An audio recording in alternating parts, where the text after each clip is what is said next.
एका गावात एक माणूस राहत होता. त्याच्याकडे एक छोटंसं घर होतं आणि त्याने आज जगण्या इतपत कमावलं होतं. त्याला उद्याची चिंता नव्हती. त्याची देवावर अपार भक्ती होती. देव जे काही करतो ते चांगल्यासाठी करतो यावर त्याचा विश्वास होता. त्याच्या चेहऱ्यावरचे हे शांततेचे भाव पाहून अनेकांना त्याचा राग येत असे. लोकांना त्याचा हेवा वाटत होता. हेच खरे. आजच्या काळात कुणाला समाधानी पाहून हेवा वाटू लागतो. पण त्या व्यक्तीने प्रत्येकाला देवावर विश्वास ठेवायला शिकवले. तो जे काही करतो ते चांगल्यासाठी करतो.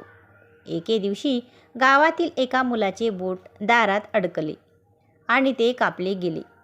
तो खूप रडला. त्याला जवळच्या हॉस्पिटलमध्ये नेण्यात आले आणि त्याला मलमपट्टी करण्यात आली. पण त्याच्या अर्ध्या बोटाला जोडता आले नाही. त्याची आई खूप रडत होती. त्याचे वडीलही खूप दुःखी होते. तेवढ्यात ती समाधानी व्यक्ती तिथून निघून गेली. संपूर्ण गोष्ट ऐकल्यानंतर त्यांनी मुलाला आणि त्याच्या पालकांना समजावून सांगितले, देवावर विश्वास ठेवा. तो जे काही करतो ते चांगल्यासाठीच करतो. हे ऐकून मुलाचे पालक आणि गावातील लोक संतापले. आमच्या पोराचं बोट कापलं, त्यात तुला आणि तुझ्या देवाचं काय चांगलं दिसतं?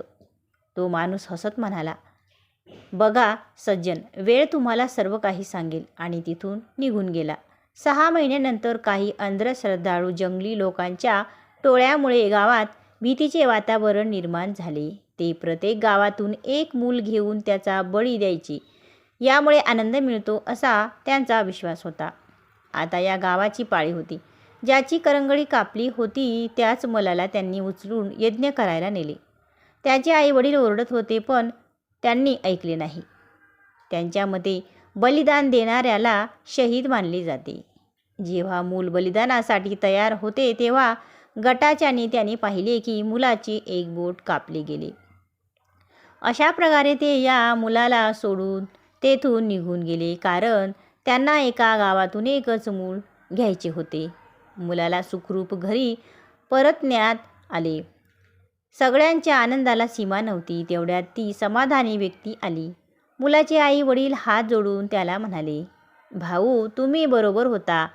देव जे काही करतो ते चांगल्यासाठीच करतो. कथेतील बोध. अंधश्रद्धाळू होऊन सर्वस्व देवावर सोडून कामहीन होऊ नका. पण एखादा अपघात झालाच तर त्याला घेऊन बसू नका. पुढे पहा, कारण जीवनात जे काही घडते त्याचा काही अर्थ नक्कीच असतो.